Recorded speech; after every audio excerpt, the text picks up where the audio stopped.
Բարի օր, հանրային ռադիոյի եթերում առանց հաղորդաշարի հերթական թողարկումն է, ես Լևոն Սարդարյանն եմ, խոսել եւ խոսելու ենք խնդիրների մասին, որոնք ուզում են կամ պետք է ուզեն հիմնականում գյումրեցիներին, որովհետեւ այսօրվա հերթական մեր թողարկման թեման Գյումրիի ավականու արտահերթ ընտրություններն են եւ այսօր իմ զրուցակիցն է Եվրադաշինքով Գյումրիի ավականու եւ քաղաքապետի տեխնացու Լևոն Բարսեղյանը, բարի ձեզ։ Հազար փայ։ Պարոն Բարսեղյան, ավանդական հարցով սկսեմ, բոլոր տեխնացուներին այդ հարցը տալիս եմ, հատկապես անդիմադիրներին։ Ինչու որոշեցիք առաջադրվել Գյումրիի քաղաքապետի տեխնացու։ Ես հասկանում եմ, որ ավականու անդամի տեխնացու եք, բայց հետո եթե հանկարծ կամ ստացվի այնպես, որ հաղթեք, կդառնաք նաև Գյումրիի քաղաքապետ, դա արել եք, որպեսզի գործող իշխանությունը չկարողանա հաղթել, թե ունեք այն լուծումները, որոնք պետք են Գյումրիին։ Հասկացա, շատ շնորհակալ եմ։ Երբ ես ավականու անդամության տեխնացու էի, գործող իշխանությունը կուսակցություն դեռ չէր ձևավորել 12 թիվ, 16 թիվ, հետո 21 թվական սա իմ 4-րդ ընտրություններն են ըստ էության, 2 անգամ ավականու անդամ եմ ընտրվել, 1 անգամ եղել եմ քաղաքապետի տեխնացու եւ չեմ ընտրվել։ Քաղաքը ինձ ճիշտն ասած որպես ծնող մեծացնող համայնք պարտավորեցնում է դա անել առանց վերամբարձության եւ քաղաքի խնդիրների նկատմամբ իմ ուշադրությունը իմ լրագրողական առաջին քայլերից են դեռ 89-90 թվականից 30 քանի տարի ես մեր քաղաքի խնդիրների մեջ եմ, ի թիվս այլ խնդիրների եւ ոչ միայն լուսաբանել, հետաքննել, բացահայտել, այլև բազմաթիվ լուծումների առաջարկություններ, նաեւ որպես ավականու անդամ իմ 9 տարվա գործունեությունը ինձ անընդհատ հասկացնում է, որ հասարակ խնդիրները, եթե իշխանությունները լուծել չեն կարողանում, ըստ երևույթին չեն կամենում։ Եվ շատ լավ այս 4 անգամների ընթացքում վերլուծել ենք մենք քաղաքի խնդիրները, լուծման ուղիները, բերել ենք իրատեսականության դաշտ, ոչ մի ֆանտաստիկ բան չկա մեր նախընտրական ծրագրում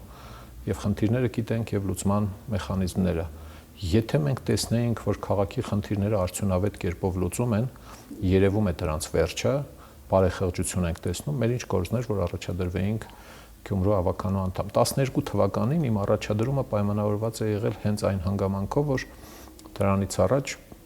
ահագին երկար ժամանակ որպես լրագրող, հասարակական գործիչ, հետազոտող, հետաքննող բացահայտել, բացատրել ենք, առաջարկել ենք ինչպես լուծել, լուծում չի եղել, ասել ենք լավ, չեք ուզում անել, պետք է կանք մենք դառնանք իշխանություն, որ անենք։ Շատ ուրախ կլինեի, որ ես այդ խնդիրների լուծողներին տեսնեի եւ այստեղ գործ չունենայի որպես տեխնացու։ Լինեի օգնական խորհրդատու, իսկ խորհուրդներով միշտ օգնել ենք բոլոր քաղաքապետերի ժամանակ, ինչի կարիք ունեցել են, հարցրել են, մենք պատրաստական ենք եղել, ասում եմ մենք, ես եւ ընկերներս իհարկե։ Այնպես որ սա մեր պարտականությունն է, որը պիտի իրականացնենք, մեր պարտքը պիտի տանք քաղաքին։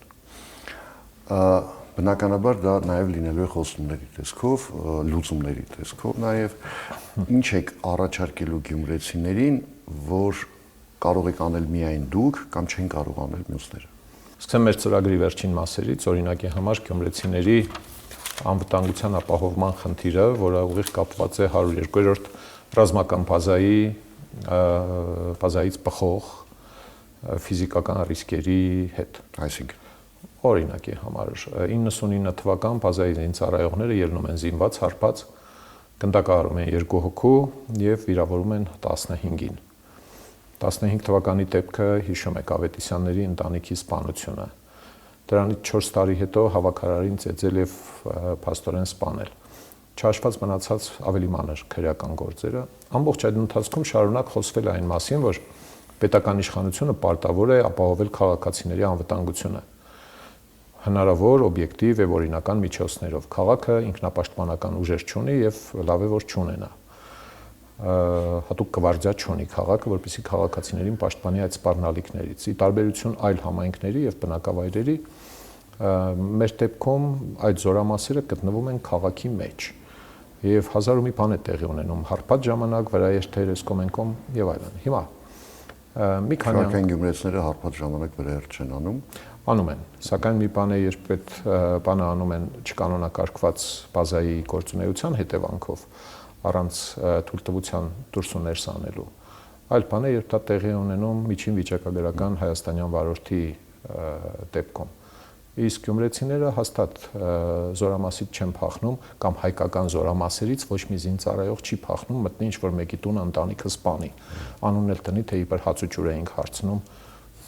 Գյումրիում այդպիսի ընտանիք չկա էլի, որ մեկը մտնի հաց ու ջուր հարցնի եւ կոնֆլիկտ լինի։ Մի խոսքով, սրա հետ կապված պետական իշխանությունը պարտավոր է միջոցներ ձեռք առնել։ Եվ քաղաքային իշխանության պարտականությունն է պետական իշխանությանը բերել այդ տեսակ պատասխանատվության։ Այլապես համայնքային իշխանությունը պիտի սկսի մտածել, թե ինչ անի, որ պաշտպանի զորամասերի հարևանությամբ ապրող ընտանիքների անվտանգությունը։ Շատ հաճախ նրանք ապրում են տնական, ուրեմն կացարաններում, որը, ասենք, պաշտպանված չէ, ցանկացած մեկը կարող է խփել, կոտրել, մտնել ներս եւ այլն եւ այլն։ Մյուսը Գյումրու հողերի մեծ մասը ռուսական։ Այսինքն դուք եթե դառնաք քաղաքապետ, դուք պահանջել եք, որ ռուսական ռազմաբազան Գյումրիից հեռացվի։ Ոչ, չէ, դա չափազանցված գնահատական է։ Խոսքն այն մասին է, որ այդ պայմանագիրը կնքվել է Հայաստանի եւ Ռուսաստանի իշխանությունների միջև Գյումրու հողերում տեղակայելով այդ զորամասերը։ Այն ժամանակ չեն մտածել, մինչև հիմա չեն մտածել, ինչ որ մեկը պետք է ասի, թե հարգելի պետական իշխանություն, կապ չունի ով է այդ պահին իշխանություն։ Մտքներով անցնում է, որ պիտի անվտանգություն ապահովեք։ Ինչպես ուզում եք ապահովեք։ Եթե դուք կարողանում եք կարգի հրավիրել ռուսական բազային եւ զինծառայողներ, արեք այդպես։ Ամեն դեպքից հետո ժողով խոսակցություն քննարկում, ճանսաղություն, իրար ձեռք սխմել, հրաժեշտ տալ եւ վերջ։ Հաջորդ անգամ նորից նման մի դեպք է տեղի ունենում։ Սա նշանակում է, որ ռիսկը վատ է կառավարվում կամ չի կառավարվում։ Ազնիվ խոսքի վրա նման բաներ չեն լինում։ Իդեպ բոլոր այն երկրներում, որտեղ օտարերկրյա բազաներ են եղել եւ կան, նման բաներ լինում են, ուղղակի խելացի պետությունները մարդավարի կառավարում են։ Սա խնդիրներից մեկն է, որի մասին բարձրաձայնելու եւ ավականու ուղերձներով պետական իշխանությանը դիմելու կասկածում եմ, թե մնացած քաղաքական ուժերից որևէ մեկը նման բան կստանձնի, որովհետեւ անպայման դիտվելու է, չգիտես ինչ թշնամություն, մեզ մեղադրել էին արդեն, որ հենց դառնան իշխանություն հանելու են, բան չկա նման բան։ Չի կարող համայնքային իշխանությունը չունի այդ լիազորությունները, ինչ որ մեկի բազան պետական պայմանագիրը պետությունները պետք է իրար հետ խոսեն։ Մյուսը էլի կապված է սրա հետ։ Խոսքն այն մասին է, որ քաղաքի արդյունավետ հողերի մի մասը, մոտ 1 տասնյակ քառակուսի կիլոմետր, գտնվում է ռուսական զորամասի տակ, տրամադրված է անհատույց եւ Գյումրի քաղաքը հողի հարկ եւ գույքահարկ չի ստանում դրանից։ Այդ զորամասերի կողքի տների տերերը հողի հարկ եւ գույքահարկ վճարում են, բիզնեսները վճարում են, իսկ այդ զորամասերը բնականաբար ոչ, որտեղ պայմանագրով նախատեսված չէ։ Զարմանալի է, թե ինչու քաղաքացիական պայմանագիրը այս 6-7 տարում չի մտածել, որ ճիշտ կլինի Գյումրի քաղաքին պետությունից փոխհատուցի ինչ-որ մի գումարի չափ, որը մենք կորցնում ենք արդեն 30 տարուց ավելի կորցնում ենք, որովհետև այդպես են օգտագործվում մեր հողերը։ Ինչու պիտի համայնքը տուժի միջպետական պայմանագրից։ Թող մնան, բան չունեմ ասելու, պետական պայմանագիր է, երկիրը համարել է, որ անվտանգություն են ապահովում, շատ լավ է, բայց բերեք բան արեք, էլի Գյումրիին մի քիչ փոխհատուցում տվեք, հարգելի կառավարություն։ Սա բան է, որը համայնքային իշխանությունը պարտավոր է բանակցել, քննարկել եւ հասնել հատուցման պետական իշխանությունից։ Ու բազմաթիվ ուրիշ բաներ, որոնց մասին խոսել ենք, ես կոնե խոսել եմ 20 տարուց ավելի, իշխանությունները տեղյակ են եղել եւ նախկինները եւ ներկաները եւ այդ խնդիրները չեն լուծել։ Ավելին, խոստացել են իրենց նախընտրական ծրագրերում, որ անպայման այդ խնդիրը լուծելու են, օրինակ շների համար ապաստարաններ։ 21 թվականին քաղաքացիական պայմանագրի նախընտրական ծրագրում բուկլետների մեջ ամենուր գրված էր, որ շների համար ապաստարաններ են սարքելու, որպեսզի ապահովեն մարդկանց անվտանգությունը։ Անցել է 3 տարի, ընտրություններից անմիջապես հետո ասացին, որ չենք սարքելու։ Ասում ենք ինչի, բա թանկ է։ Ասում եմ, նշանակում է, որ դուք նախընտրական ծրագրում գրում եք մի բան, որը չեք հաշվել, չեք գնահատել, ընտրություններն անցնում են, ու դուք հրաժարվում եք ձեր նախընտրական խոստումից, ու չեք կարող ասել ձեր օգտին քվեարկած 6000 քանի 100 քվեից, քանիսն են քվե տվել շների ապաստարան ունենալու ակնկալիքով։ Եվ այս հարցը մի այնպիսի հարց չէր, որ կարելի էր այդպես ծախողել, ու հետո հիմա չխմեղանալ, թե այ մարդ թանկեր ելեք ներողություն խնդրեք, ասեք ժողովուրդ ջան, մենք ձեզ խաբել ենք, խոստացել ենք չենք արել, հիմա դե կներեք, ներողություն ենք խնդրում ձեզնից։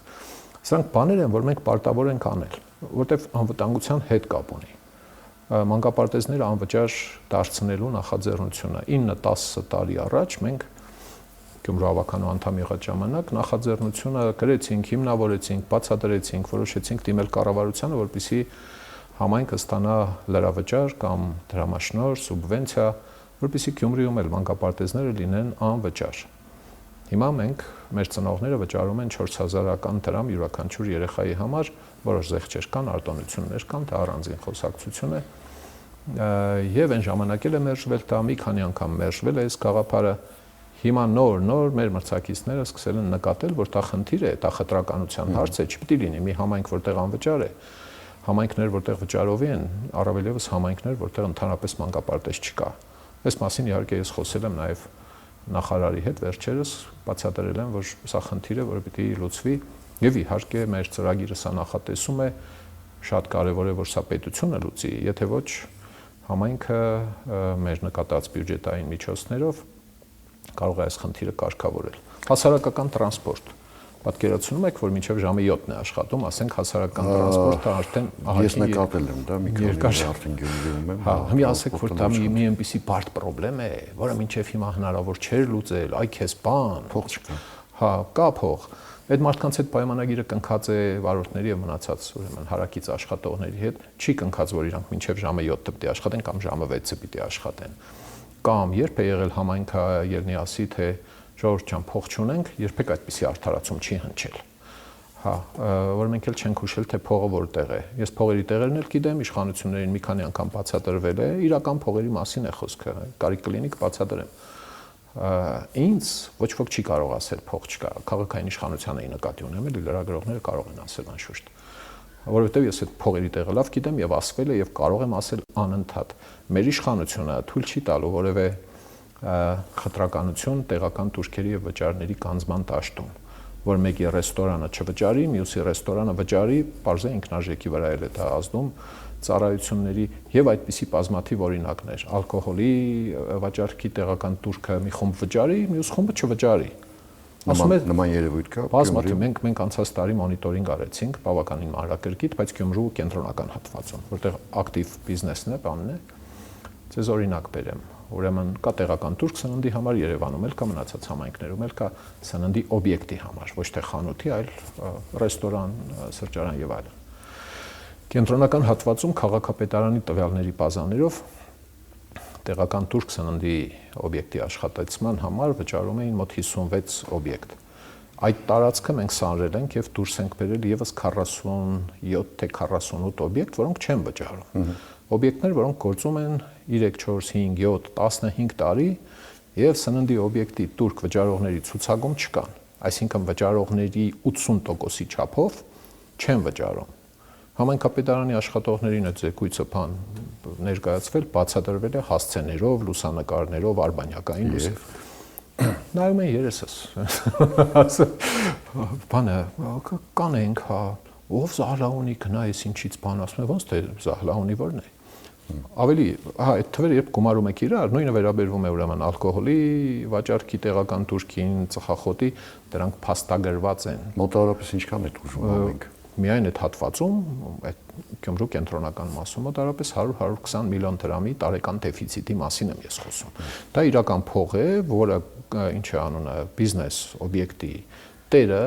կամ չիմանալով, կամ չկամենալով չի վճարել։ Այսինքն, եթե այդ գումարը մտնում է համայնքային բյուջե, դա հնարավորություն է ստեղծում, օրինակ, վարորդների աշխատավարձը 70,000-ից, ընդ որում ես ասեմ, որ 70-75,000 դրամ։ Իրավացի եք, հա, դա աշխատավարձի եւ այդ մարդուց պահանջել, որ ինքը մինչեւ ժամը 24 աշխատել, այնքան էլ դրամաբանական չի չեք։ Ամբողջությամբ իրավացի եք։ Մեր հաստիկացուցակները, հողակների հաստիկացուցակները խայտառակ ցածր տրույքաչափեր ունեն։ Ես չեմ սխալվի, եթե ասեմ Հայաստանի 71 համայնքների ցանկում երևի ամենացածր հնգյակի մեջ են, ամենացածր տրույքաչափերի մեջ են։ Չի կարող էլի հողակի տնօրենը 130, 120, 150 հազար դրամով արդյունավետ կառավարել հողակը։ Այդ մարդը շարունակ մտածելու է, թե ուրիշ որտեղից մի ձևի աշխատանք ճարի, տանը աշխատի, բերի տունը պահի։ Սա ձև չէ, վարորդների մասին առավել եւս։ Ու բազմաթիվ տեղեր կան, որտեղ ահռելի փողի կարիք կա, աղքատե քաղաքը, այսպես ասած, եւ օրինակի համար մանկապարտեզները անվճար դարձնելու համար կարիքը գնահատվում է 100 միլիոն դրամ։ Ես ձեզ ասացի 100-120 միլիոն դրամ 4 турքերի գծով ընդամենը։ այսինքն 20 турք կա, որոնց մյուս բաղադրիչները մոնիտորինգի չենք ենթարկել, դա քաղաքապետարանը պետք է աներ, ճիշտն ասած, մենք չէ որ պիտի այդ ամբողջը քննեինք, զննեինք, հանեինք, տնեինք իրենց սեղանին։ Եվ իրենք համեստությամբ շնորհքով ընդունել են, չեն հակաճառել, չեն ասել, վայ, սխալ կա այստեղ, որտեղ բայց չեն արել։ Ցուցակներով, բաներով չեն հակաճառել, բայց չեն։ Երբ մենք դա նախկինում չեն արել, դա ներկայացրեցինք մայիս, հունիս, հուլիս ամիսներին ամփոփիչ ավարտական եւ հետո տեղի ունեցան այս հրաժարականների շարանը մենք խնդրեցինք ցուցակները համալրել եւ մեզ տեղեկացնել, որ այլևս ձեր турքերի բազաները ամբողջացրել եք, որպեսզի մենք չընկնենք տրնետուր էլի ստուգենք, էլի։ Սա լուրջ ստվերի մասին է խոսքը եւ էլի ուրիշ ոլորտներ կան։ Քաղաքապետի պաշտոնակատարին հարցնում են պարկինգի տեղական турք ինչի՞ չեք սահմանում կանզում, երբ որ պարկովշիկները կանգնած հավաքում են, այսպես ասած, բառացիորեն ասում է հետեւյալ, ասում է՝ դե մի երկու հոգի են, հաշմանդամ են, մի երկու հատ երեխա ունեն, մարդը 2000 դրամ են օրական աշխատում, ինչ եք կբել դրանցից, մոտավորապես սա է։ Այսինքն մարդը օրենքով սահմանված տեղական турքը իր բարի կամքով բաշխում է անօրինական փոխհավաքողին։ Абսուրդ է, հասկանում եք, նման բան համայնքի ղեկավար լավ չգիտես, եղբայր կարող է ասել լրագրողի հարցինի պատասխան, կուսումնասիրենք, վաղը կպատասխանենք, հարգելիս։ Դու այդ պահին, որ շատ բարի քերի ես խաղում, էլի մեր հաշվին։ Համայնքի հաշվին չես այդպես բաներ անում, երբ որ այդ պոտենցիալը տարեկան 60 միլիոն դրամ է, որը համայնքի բյուջե չի մտնում։ Փոխանակասես եկուս турք կսահմանենք, կսկսենք կանձել, այդ մարդկանց կանոնավոր գործիք ընդունենք, աշխատավարձ կտանք, եկամտահարկ կվճարենք։ Լավ է դե մարդ են, էլի թող հավաքեն։ Եթե որևէ կերպ կարողանա այս քննադատությանը պատասխանել, շատ հետաքրքիր կլինի։ Պարոն Բարսեղյան, Գյումրիի վրա այսպես խարանի նման մնացել է երևի ամենաշատն է մնացել աղետի գոտի այդ արտահայտությունը եւ հասկացությունը։ Գյումրիում շարունակում են մարդիկ տնակներում ապրել, խոսքը համարյա 3000 մարդու մասն է, որ շարունակում են տնական պայմաններում, անտանելի պայմաններում ապրել։ Գյումրիում կա 80 կամ 90 վթարային շենք, որոնց մի մասը 4-րդ աստիճանի վթարայնություն ունեն, դրանցից 3-ում մարդիկ են բնակվում, այսինքն ցանկացած թեթև ցնցում բավական է, որ Աստված հեռու պահի, որ մենք գործ ունենանք հերթական կամ նոր դժբախտության հետ։ Այս խնդիրը ինչպես եք դուք պատրաստվում կարգավորել։ 18 թվականի նոյեմբեր-դեկտեմբերին դիմեցի վարչապետին, պատմեցի այդ ամբողջ պատմությունը, պլյուս տնակներ, ժամանակավոր կացարաններ, խարխուրը, դրանց մի մասը լքյալ են, դատարկ են։ Երևի թե մի շաբաթ տևեց, հանձնարարեց, ստեղծվեց աշխատանքային խումբ, 3 մարզպետարանների Շիրակ, Լոռի, Արագածոտն, ավականու անդամներ, համայնքապետարաններ, մի 20 քանի հոգանոց աշխատանքային խումբ, որը ղեկավարում էր քաղաքաշինության կոմիտեն։ Ֆանտաստիկ գործ են արել 6 ամսում, ես եղել եմ մեջը որպես օգնական, որպես ավականու անդամ։ 19 թվականի հունիսի 30-ին վարչապետի սեղանին է տրվել ամբողջ պատկերը, այդ թիվը, որ դուք ասացիք, այդտեղից է, բայց ավելի ճշգրիտ ասեմ, 7000 տնական տնտեսություն ամբողջ նախկին Աղետիկոտում, որից 3.5-ը Գյումրիում էր, որոնցից 2500-ը բնակեցված էր։ 1000-ը то ես իմ կողքի թողած տնակներն էին, տերերը ստեղ չէին եւ այլն։ Դրանից հետո մշակվեց այդ ընտանիքների կարիքները լուծելու օբյեկտիվ, արդյունավետ եւ արդար մեխանիզմներով որոշման նախագիծ, որը ընդունեց կառավարությունը։ 2 տարի առաջ, եթե չեմ սխալվում, կար կառավարության որոշում, որի մեջ այդ անօթևանության պայմաններում ապրող ընտանիքների տարբեր խմբերի համար տարբեր լուծումներ են առաջարկված։ 4 ուղղություն կա, 4 խումբ կա, այսպես ասեմ։ Ծայրահեղ կարիքավորներից մի քիչ։ Դուք աստիճանն եք ասում։ Ես ասում եմ խմբերի ծագումնաբանությունը, օրինակ ընտանիք, որը աճել է երկրաշարժից հետո եւ փոխհատուցվել է այնքան մակերեսով բնակարան կամ սենյակով, որքան կորցրել է։ 4 հոգանոց ընտանիքը դարձել է 14 հոգի, հատուցվել է 2 սենյականոց բնակարան։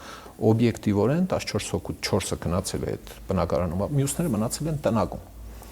98 թվի որոշում կա, 99 ներողություն, կառավարության որոշում, որում ասվում է, որ փոխհատուցվում է այնքան, ինչքան կորցրել ես, կապ չունի ընտանիքը ինչքան է աճել։ Հիմա այդ մարդիկ օբյեկտիվորեն համարվում են փոխհատուցված, բայց մի կեսը մնացել են տնագի մեջ, տնակ կոչվածն տարել է մի կոնգլոմերատ, կողքից կցակառույցներ, բան եւ այլն։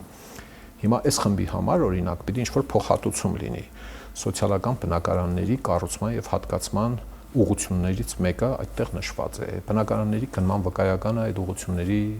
ուղղություններից մեկն է, սա այնքան արդյունավետ չէ, բայց այնուամենայնիվ այդպես է։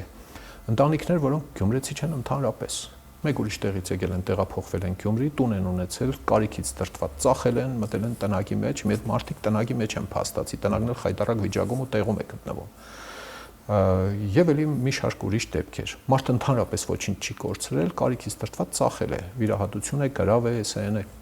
Ու այդ տնականին տնտեսության 2500 ընտանիքների խմբերը մի 6-7 խումբ են տարբեր։ Բոլորի հետ կապված լուծումները կառավարության որոշման մեջ գրված է։ Տեխնացուներ կան, մարդիկ կան, որոնք տեղյակ չեն այդ կառավարության որոշումից։ Այս մասին ես մի քանի հաղորդումներ արել եմ, բացատրել եմ։ Այլ հարց է, որ դրա իրականացումը դանդաղել է եւ դանդաղում է, ուղղակի պիտի քաղաքը ունենա հետևողական տեր կառավարիչ, որպեսզի գնա կառավարությանն ասի արգելից, ԲԳՎ-ները դարձյունավետ չեն։ Հենց բնակարանի քննման վկայական էս մեջտեղ բերում, տների քները աճում են, էլի կապ չունի ինչքան է վաճառք լինում, չի լինում։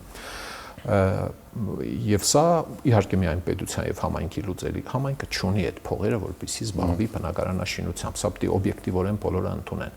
Բարեգործաբար այդ ծավալի գործ անել նշանակում է եւս մեկ անգամ Լինսի ծրագիր ունենալ 2400-ի չափ բնակարանել այն ժամանակ է հանձնվել կամ հիմնանորոգվել, հանձնվել։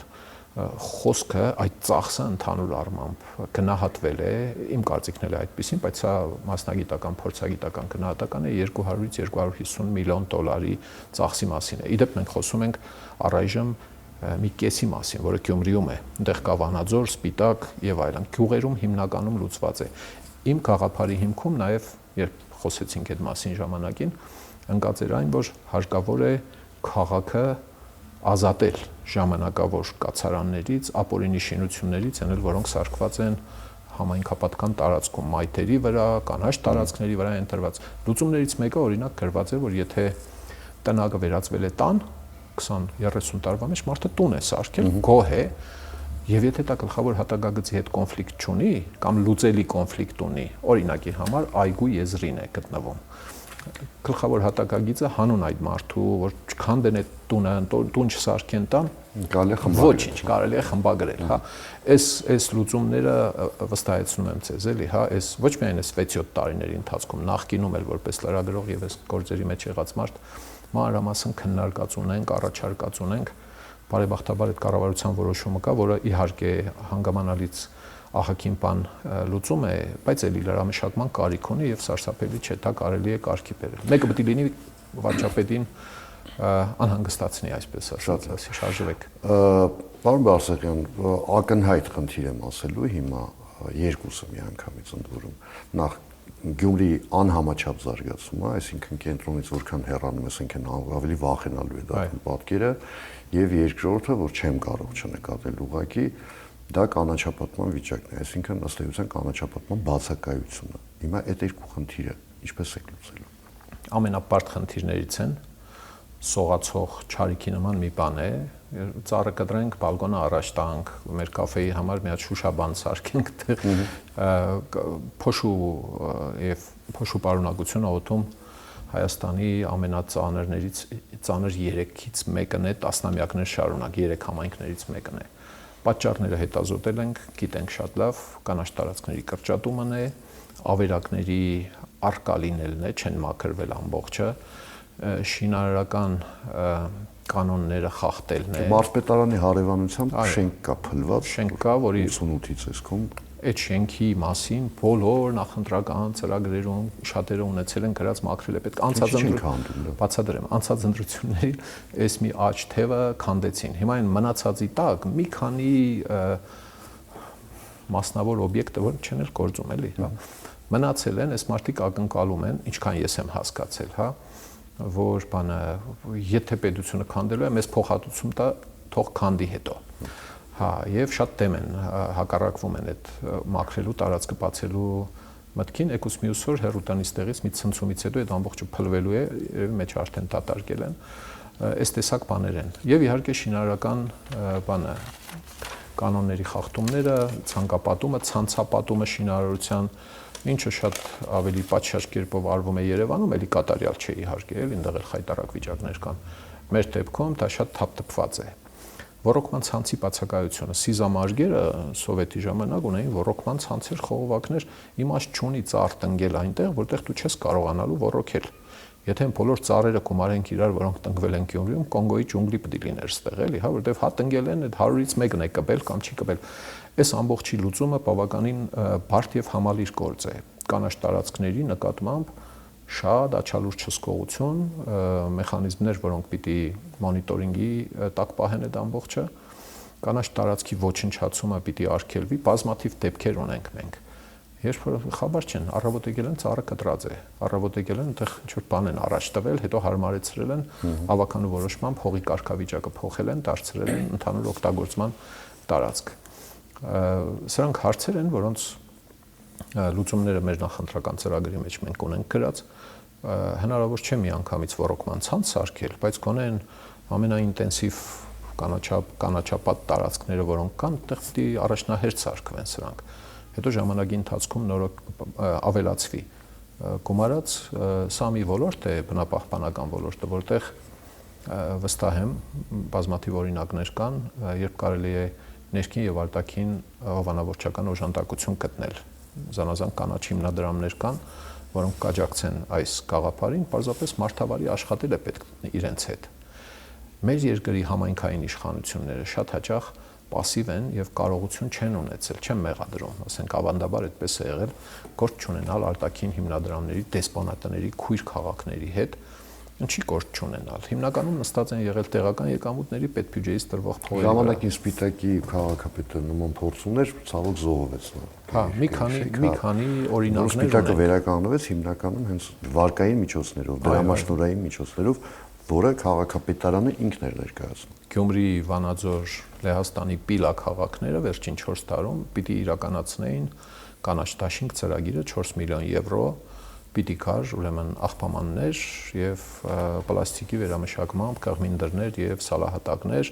էլեկտրական ավտոբուսներ։ Այդ ծրագիրը զորով շարով մի կերպ թղթերով ամեն ինչ կարգին է բանաձևով իբր թե իրականացրել են, այդ ավտոբուսները դեռ չեն երթևեկում, այդ գործարանը դեռ չի աշխատում։ Եթե դոնորի հետ նորմալ ես աշխատում, ինքը քո է լինում համագործակցությունը շարունակել քեզ հետ։ Սա իմ հասարակական գործունեության փորձից եմ ասում։ Քաղաքների հետ, համայնքների հետ առավել եւս պատրաստական են։ Բազմաթիվ պետություններ ունեն հիմնադրամներ, Հայաստանում գործող դեսպանատները, նույնիսկ դրամաշնորհներ են տալիս մեծ ուրախությամբ համայնքային իշխանություններին, քան թե հասարակական կազմակերպ։ Ախպեր գնացեք այդ մարդկանց հետ, ես ինչ որ խոսում եմ, խոսել եմ 2003-4 թվականից բոլոր համայնքապետերի հետ։ Արդյունավետությունը եղել է շատ ցածր։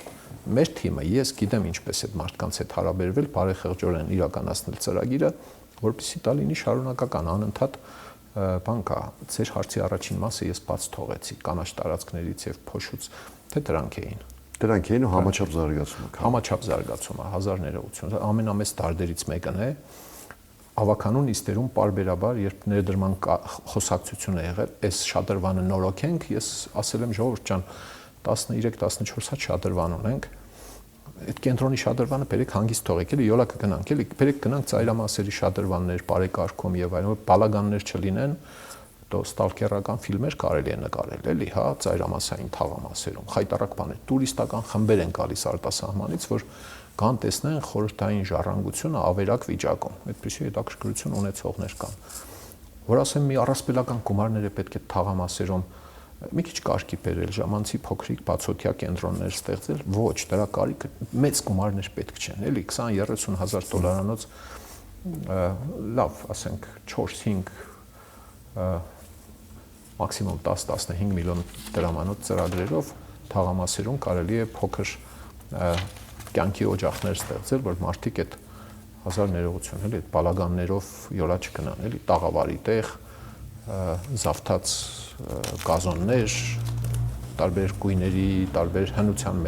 մետաղապատ տարածքներ, անշուշտ համաչափ զարգացումը հատուկ նշած է մեր ծրագրում, որտեղ դա մի մեծ գլխացավանք է նախ պետական մասշտաբով, մարզային մասշտաբով, հետո իհարկե բուն քաղաքի մասշտաբով։ Շատ շնորհակալություն, ցավոք սրտի չհասցրեցինք բոլոր հարցերը քննարկել, իսկ դրանք Գյումրիի դեպքում դրանք անվերջ են։ Շնորհակալություն զրույցի համար, հիշեցնեմ, որ այսօր մեր զրուցակիցն էր Եվրադաշինքով Գյումրիի ավականու եւ քաղաքապետի տեխնացու Լևոն Բարսեղյանը, իսկ ես Լևոն Սարդարանն եմ, կհանդիպենք արդեն վաղը նույն ժամին Հուսամ նույն վայրում,